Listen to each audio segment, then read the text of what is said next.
வணக்கம். இன்றைக்கி உலக செய்திகளில் ஒரு போர் செய்தி பேச போகிறோம்.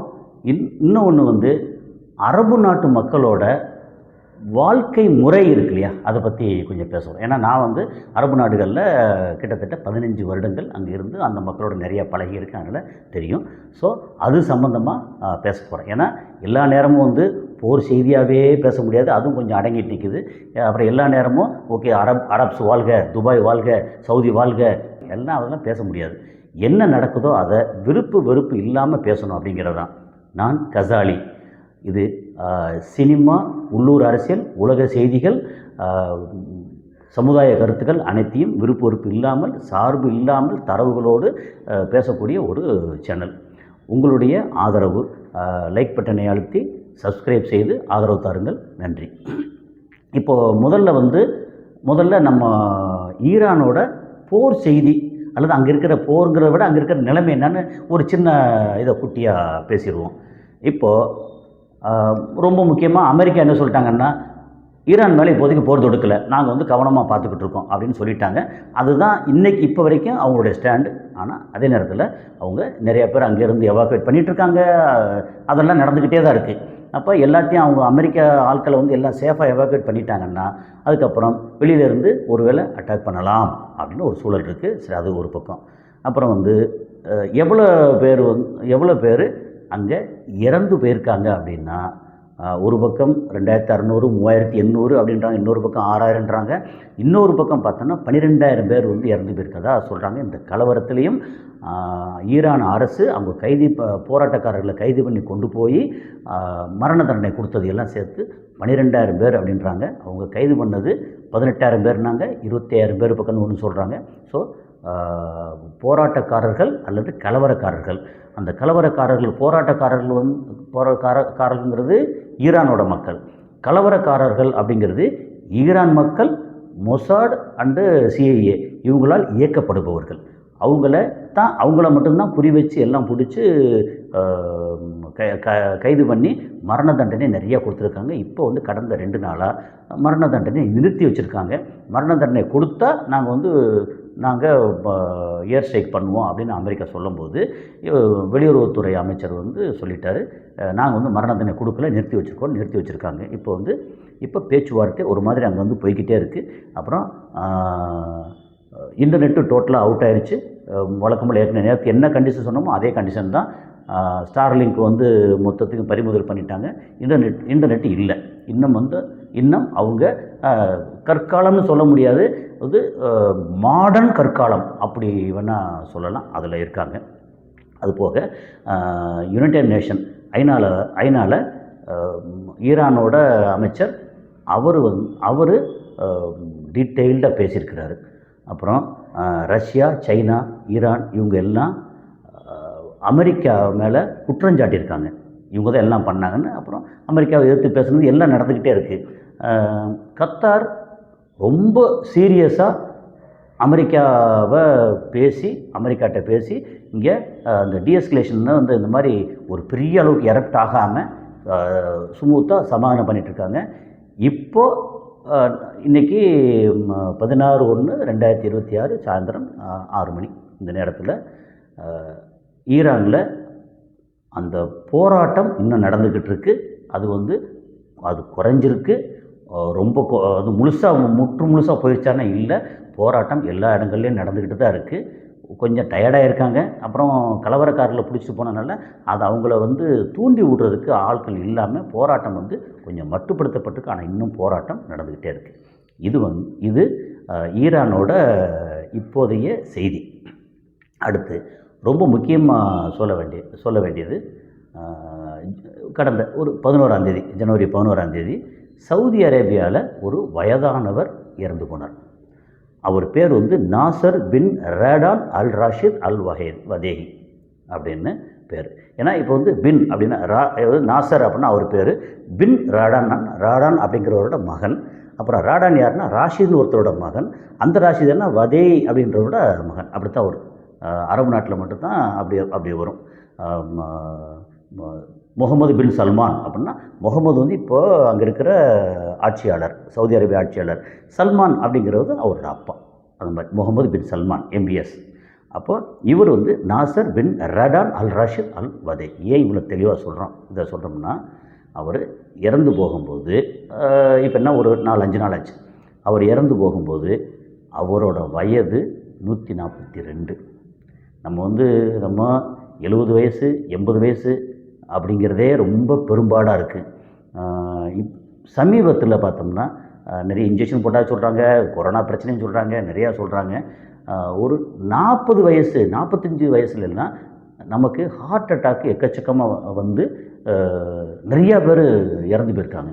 அப்போ இந்த சூழலில் அரபு நாடுகளில் அது ரொம்ப முக்கியமாக சவுதி அரேபியா மாதிரி பாலைவனம், ஆனால் இப்போ வந்து சோலைவனமாக இருக்குது. அவரோட வாழ்க்கையில் 880 சம்திங் அந்த ரேஞ்சில் பிறந்தவர்னா பாலைவனத்தை அப்புறம் ஒன்றுமே இல்லாத நேரத்திலலாம் பார்த்து அப்படி வாழ்ந்து பழக்கப்பட்டு இன்றைக்கி மாடர்ன் உலகத்துக்கு வந்து இப்போ சமீபத்தில் இறந்துருக்கிறாரு. சரி, அவருக்கு ஒரு 134 பிள்ளைகள், கொள்ளு பேரன் பேத்திகள், எள்ளு பேரன் பேத்தி, 134 பேர். அந்த அவரோட வாழ்க்கையில் ஒரு 40 முறையாவது வந்து ஹஜ்ஜு பண்ணியிருக்கிறார். இப்போ நமக்கு ஒரு வாட்டி 2 வாட்டி போகிறதுக்கே பெரும்பாடாக இருக்குது. அங்கே லோக்கல் இருக்கிறவங்களே ஒரு 10 வாட்டி பண்ணியிருக்கலாம், 15 வாட்டி பண்ணியிருக்கலாம். ஆனால் 40 முறை. ஏன்னா அவர் அத்தனை வயசு வரைக்கும் இருந்தவர். ஒரு குறிப்பிட்ட வயசுக்கு மேலே வந்து போக முடியாமல் இருந்திருக்கலாம் வச்சுக்கோமே. இப்போது அரபு நாடுகளில் ஆவரேஜாக அவங்களோட வயசு எடுத்தோம்னா 80 வயசுக்கு மேலே, சில இடங்களில் 78, சில 79 ஆவரேஜ், சில 83ன்றாங்க. ஆவரேஜாக 80 வயசுக்கு மேலே அரபு நாடுகளில் ஆண் பெண்ணுக்கு சில நேரம் அதிகமாக ஒரு 1-2 வயசு அதிகமாக இருக்குது. அதுக்கு என்ன காரணம் அப்படின்னு சொல்லி நம்ம டீட்டெயிலில் வந்து பார்க்கலாம். ரொம்ப முக்கியமாக நான் அங்கே இருந்து அவங்ககிட்ட பழகி பார்த்த வரைக்கும் அவங்க முழுக்க மனசளவில் ரொம்ப வியாபாரிகள். அது ஒரு பக்கம் தனி. ஆனால் உணவு பழக்கம் அப்படி எடுத்திங்கன்னா, நம்ம இங்கே பொரிச்ச உணவு நல்ல சிக்கன் 65 இருக்கட்டும், சிக்கன் ஃப்ரையாக இருக்கட்டும், லாலிபாப்பாக இருக்கட்டும், அல்லது நம்ம கேஎஃப்சியில் வர்ற அந்த ஃப்ரையாக இருக்கட்டும், டீப் ஃப்ரை, அப்புறம் வெஜிடேரியனாக இருந்தால் காலிஃப்ளவர் இதாக இருக்கட்டும், எது எடுத்தாலும் ரொம்ப டீப் ஃப்ரை எக்கச்சக்கமாக வந்து ஃப்ரை பண்ணி சாப்பிட்றோம். அப்புறம் நிறையா அரிசி சோறு தான் சாப்பிட்றோம். சோறு சாப்பிட்ற தப்பு இல்லை. ஆனால் சலாடு காய்கறிகள் நிறையா சாப்பிட்றோமான்னா நம்ம இங்கே பெரும்பாலும் சாப்பிட்றதில்ல. சில நேரங்களில் கொஞ்சம் வறுமையில் என்ன நடந்தது, சோறு அதை தொட்டுக்கிறதுக்கு கொஞ்சம் போல் கருவாடு, இது ரெண்டும் இருந்தால் போதும். கொஞ்சம் போல் சோறு அள்ளி உள்ளே போட்டோமா நமக்கு தேவைப்படுற கார்போஹைட்ரேட் உள்ளே போச்சு, அது வந்து சுக்ரோஸாக மாறிச்சு அப்படின்னு அது போயிடுது. ஆனால் நான் அங்கே பார்த்த வரைக்கும் அரபு நாடுகளில் சாப்பாடு எப்படின்னா, முதல்ல ஆரம்பிக்கிறதே எப்படின்னா சலாடு, இது வெள்ளரிக்காய் இருக்கட்டும், பல வகையான அந்த காய்கறி, அந்த கேரட்டு, அப்புறம் இலதலை இருக்கு இல்லையா, அதெல்லாம் எடுத்து சலாடுன்னு இவ்வளோ சலாடு, அதை நிறைய சலாடு சாப்பிட்றது. அதுக்கப்புறம் வந்து குப்பூஸ்ன்னு சொல்லி ரொட்டி. இப்போ நம்ம ஊரில் குப்பூஸே தெரியும். என்னென்னா இந்த ஷவர்மாவுக்காக வந்து ரொட்டி உள்ள வச்சுருப்பாங்க இல்லை, அரபிக் ரொட்டி, அதில் எண்ணெயே போட மாட்டாங்க. குப்பூஸ் ரொட்டி, அந்த குப்பூஸ் ரொட்டி தொட்டுக்கிறதுக்கு வந்து மயனேஸு, அப்புறம் ஹம்மோஸுங்கிறது என்ன, பாசிப்பருப்பை நல்லா ஃப்ரை பண்ணி அதை நல்லா வறுத்து அதுக்கப்புறம் அதை அரைச்சி தண்ணி ஊற்றி ஆயில் போட்டு அதில் ஆலிவ் ஆயில் போட்டு அப்படின்னு, அது எல்லாமே ரொம்ப சத்து உள்ளது. ஃப்ரை எதுவுமே கிடையாது. சரி, இந்த மாதிரி இருக்க இவங்க வந்து மட்டன், சிக்கன், பீஃபு இல்லை ஒட்டகம் இதெல்லாம் சாப்பிடுவாங்கன்னா தொடர்ந்து ரெகுலராக சாப்பிடுவாங்க. அவங்க சாப்பிட்றதில்ல எதுவுமே ஃப்ரை கிடையாது. பிரியாணி சாப்பிட்டா பிரியாணி சாப்பிடுவாங்க, ஆனால் அதில் ஒரு பெரிய டீப் ஃப்ரை பண்ணி அதெல்லாம் இருக்காது. எல்லாமே என்னென்னா நம்ம வந்து தந்தூரி சொல்லுவோம் இல்லையா, நெருப்பில் சுடுறது, எல்லா விஷயமே நெருப்பில் சுடுற விஷயங்கள் தான் அவங்களுக்கு. தந்தூரி, கபாபு, இந்த மாதிரி ஐட்டங்கள், ஒரு திக்கா, இந்த மாதிரி ஃபுல்லாக இந்த மாதிரி வெறும் சுடுற ஐட்டமாக இருக்கும். அது இல்லாமல் இப்போ ஒரு கூட்டமாக ஒரு பெரிய ஃபங்க்ஷன் பந்தி வைக்கிறாங்கன்னா எப்படி வைக்கிறாங்க, ஒரு முழு ஆட்டையும், அது மந்தி பிரியாணி சொல்லுவோம், ஒரு முழு ஆட்டையும் போட்டு அதில் வந்து சோறு வந்து கொஞ்சம் லேசாக மேலே இருக்கும், அதை வந்து எடுத்து சாப்பிடுவாங்க. அப்போது முழு ஆடை வந்து ஃப்ரை பண்ணுறதில்ல, எல்லாமே சுடுறது. ஓகே, அப்போது சாப்பாடு அவ்வளோ ஆரோக்கியம். இதெல்லாம் சாப்பிட்டு முடிக்கிறாங்களா, அப்புறம் சோறு சாப்பிடுவாங்களா, சோறு கடைசியில் நமக்கு டீக்கு சுகர் போடுவோம் இல்லையா, அது மாதிரி ஒரு 4 இந்த ஸ்பூனில் ஒரு 4-5 ஸ்பூனு சோறை போட்டு அதில் கொஞ்சம் போல் தயிரை ஊற்றி அது சாப்பிட்றது. அப்போ என்ன, நிறைய சலாடு, அப்புறம் ஒரு 3-4 ரொட்டி. அது குப்பூஸ் ரொட்டிங்கிறது எண்ணெயே படாத ரொட்டி.